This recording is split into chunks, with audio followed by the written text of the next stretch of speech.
Space Cowboy Books presents Simultaneous Times, a science and speculative fiction podcast.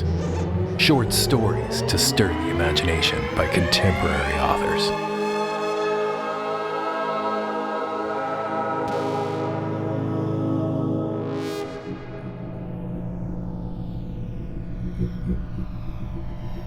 Stars by Liam Hogan, with music by Fog Machine, read by Jean-Paul Garnier.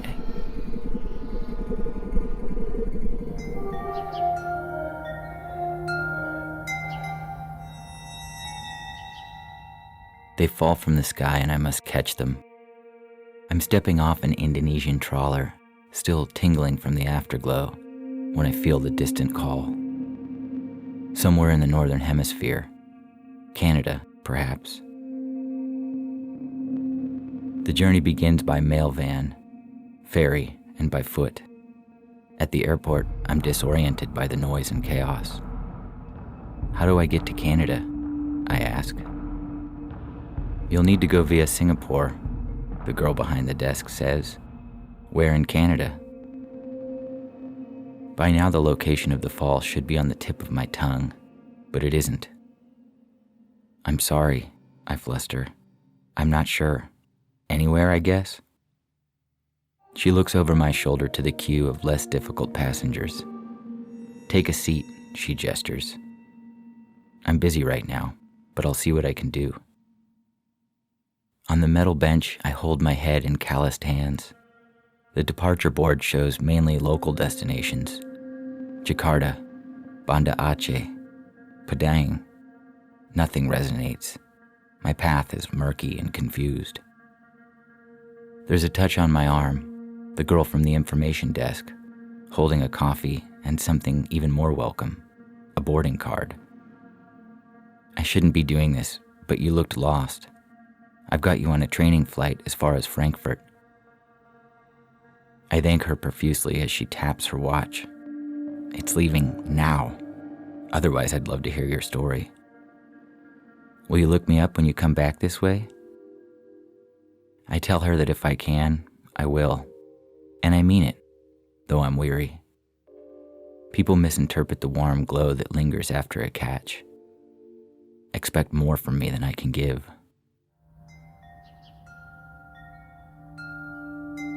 Lulled by the rumble of jet engines, I dream of ripening maize, blue-tinged mountains on the horizon.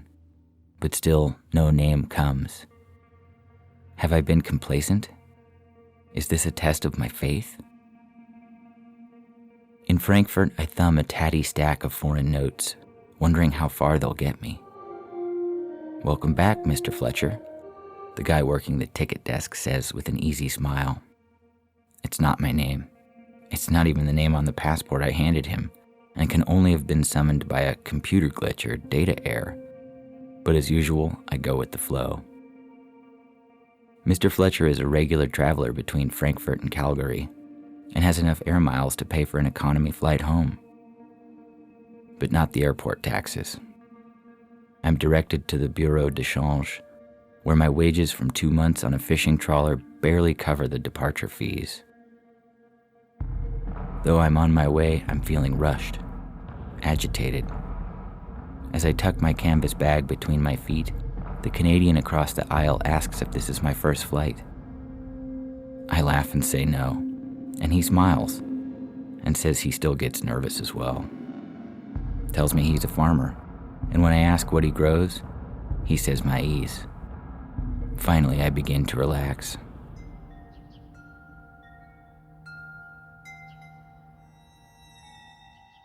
I sit in the cab of the farmer's pickup, trying not to fidget. Ever since he drove away from the airport long stay, we've been headed in the wrong direction. Did I read too much into the easy conversation we had as the plane was coming in to land? Should I put my trust in the chance arrangement of airline seats? Intersection after intersection pass us by, each a Doppler shift from hope to disappointment, until finally I crack and ask if he's going the right way. He pulls over and, with the indicator ticking, reaches across and pushes the passenger door open. I'm headed east, he says. I don't know where you're heading, and I thought you didn't either. But you're welcome to find your own path. The first 2 cars are Calgary bound, and I wave them into the thickening dust, feeling the time slip away. It's over an hour of listening to my heart beat too fast before a truck with a farm feed logo stops. The driver takes in my rough clothes, sturdy boots, and tattered bag and asks, "Looking for work, son?" I nod, uncertain, and he bangs twice on the panel behind. The tailgate swings down, and a brace of strong arms haul me up. It's dank and dark, and the air is thick with tobacco and sweat. My hands twitch and flutter. I can feel the call, insistent, painfully so. When the truck grinds to a halt, I bolt into the night, laughter echoing as someone calls out, "Don't piss on the corn." I plunge through the tall plants, knowing I'm too late. Will I find it lying on the dirt, soiled, damaged, the light bleeding away? Bursting into the crop circle, I stop, astounded. A girl stands in my place. I feel a tide of resentment, anger, and fear. For a moment, I wonder if I can force from her what is rightfully mine. Then the envy slips away as she returns to me with arms spread wide and smiles the smile of a fresh catch, and I'm bathed in her glow. Afterwards, as we lie in the moonlight listening to the wind whisper through the maize, I realize I don't know her name.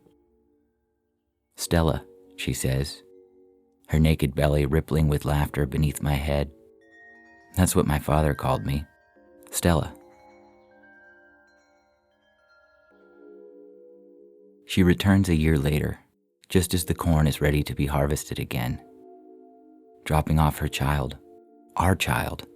With an impatient wave, she tells me she's overdue in Wisconsin.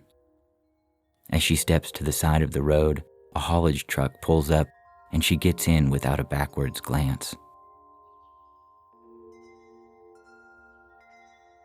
I've settled here, doing a bit of this, a bit of that, but raising Oscar mainly. He's 4 now and loves to hike.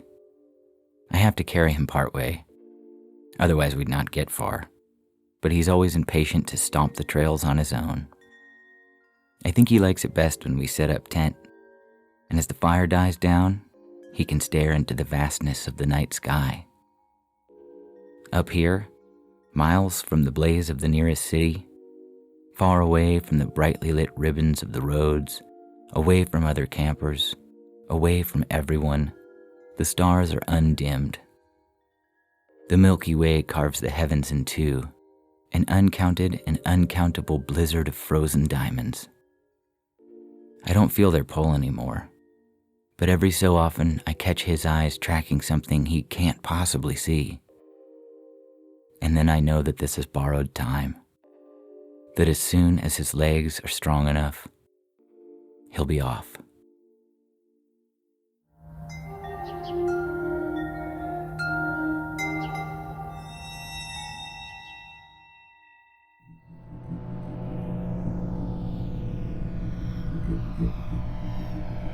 True Love by Geoff Habiger, with music by Red Blue Black Silver, read by Jean-Paul Garnier.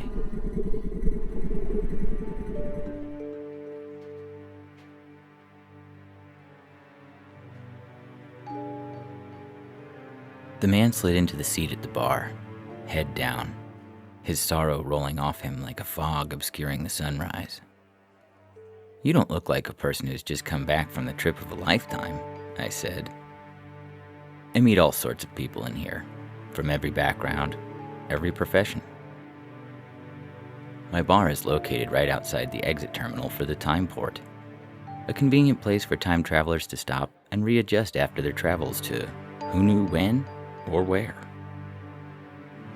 A way to ease back into the dull monotony of their lives. Most of them still showed the euphoric high from the trip of a lifetime when they walked in, trying to hold on to the experience for a little bit longer before reality slapped them in the face. But not this man. set a glass of water down in front of him. Time travel had a way of really dehydrating people. "First one is on the house," I said. It took him a long time to notice the glass. Then he picked it up, mechanically, and drained half the glass in one long pull. "Thanks," he mumbled. "No problem," I said. "You didn't take one of those extreme time trips, did you?" "Huh?" He looked up at me. "You know, a trip that takes you to one of the most dangerous moments in history, to experience the terror and thrill of the moment. Like the eruption of Mount Vesuvius, or the dropping of the atom bomb on Hiroshima." I gave him a hard look and pointed to the door. "You didn't go back to 2020, did you? Because if you did, you can leave right now. I don't need to be spending hours scrubbing this place down. Decontamination techniques aren't worth a shot of spit." The man flinched. 2020? What? No. I went back to the Jurassic. It was a safari trip to the Morrison. Dinosaurs? Then why the long face? A dinosaur safari has got to be one of the top 10 time travel destinations. Everybody always raves about them. Better than going to Disney World on Mars.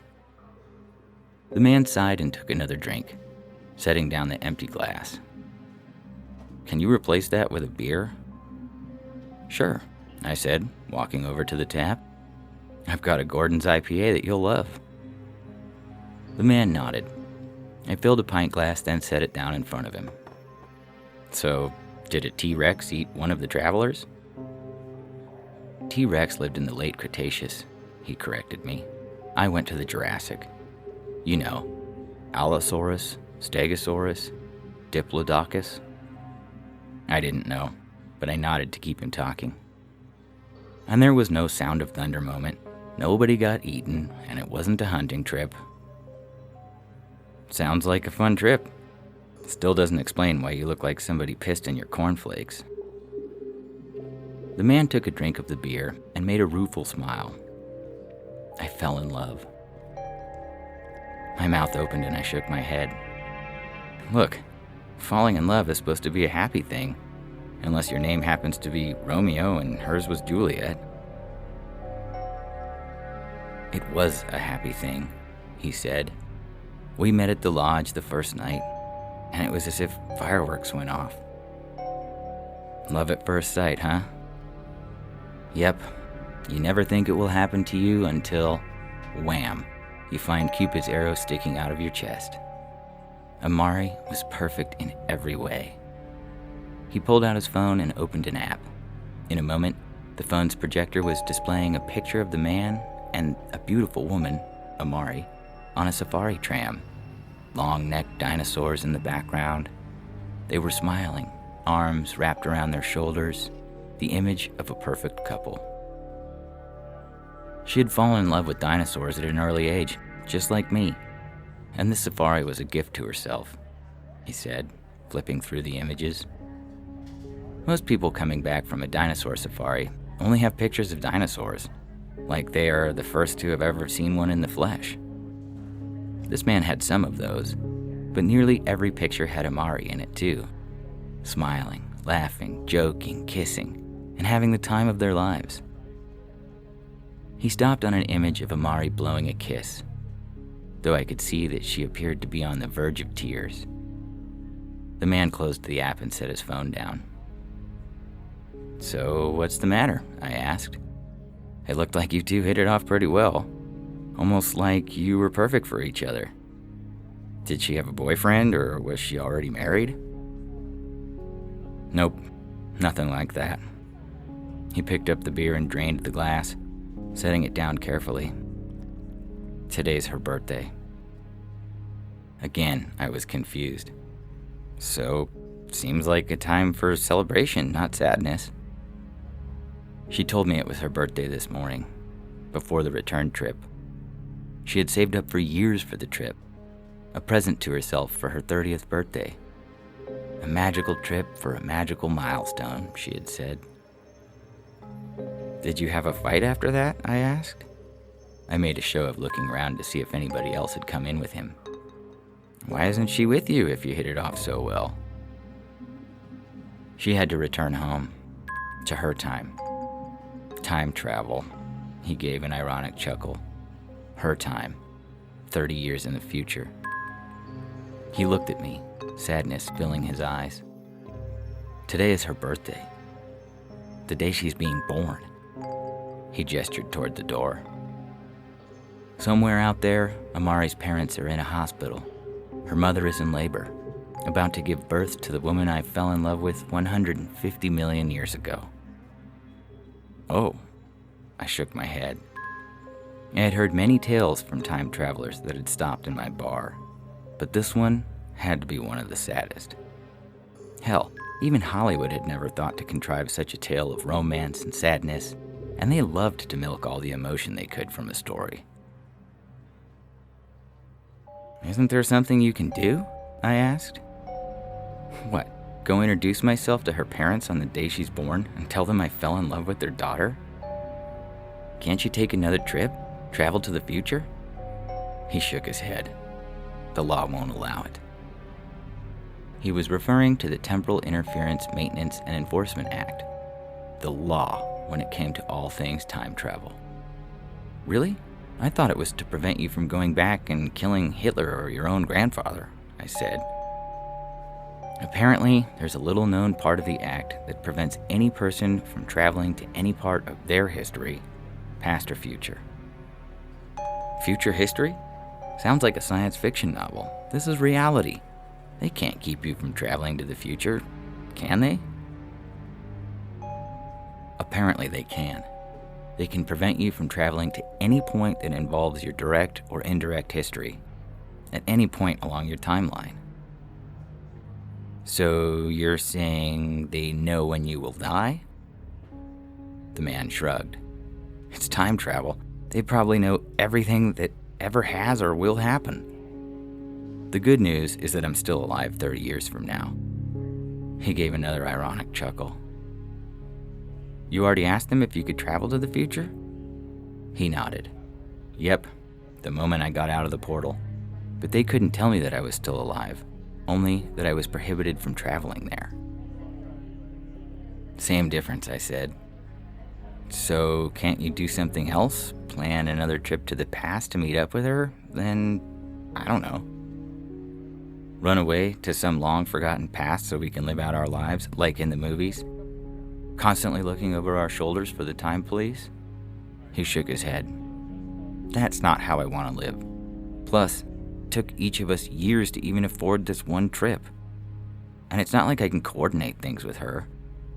He hung his head, holding the empty beer glass between his fingers. True love is such a lie. I don't know why I was so angry about something that had happened to a man I had just met. Maybe it was the way the impersonal bureaucracy of time travel was completely ignoring the human factor. Or maybe I was just a sentimental barkeeper at heart. I liked a good romance as well as the next person. True love is not a lie, I said. The man gave me a sympathetic look, clearly thinking I had lost it. Did I mention that I've met all kinds of people coming through my bar? I smiled at the man. One word you need to remember that will solve everything. He gave me a quizzical look. Cryogenics.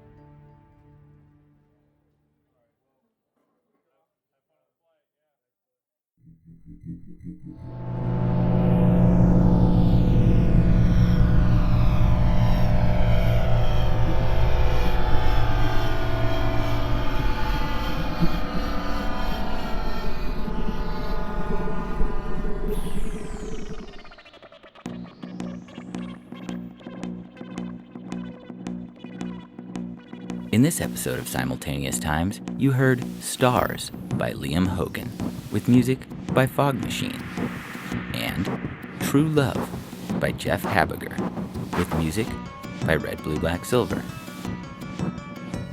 Theme music by Dane Luscombe. Thank you for listening to Simultaneous Times podcast. This month, we have a special announcement. On June 18th, Simultaneous Times, Volume 2, paperback science fiction anthology will be released. You can find it at our online store at bookshop.org/shop/Space Cowboy Books. And get in touch with us on Instagram and Twitter. We'd love to know what you think of the show.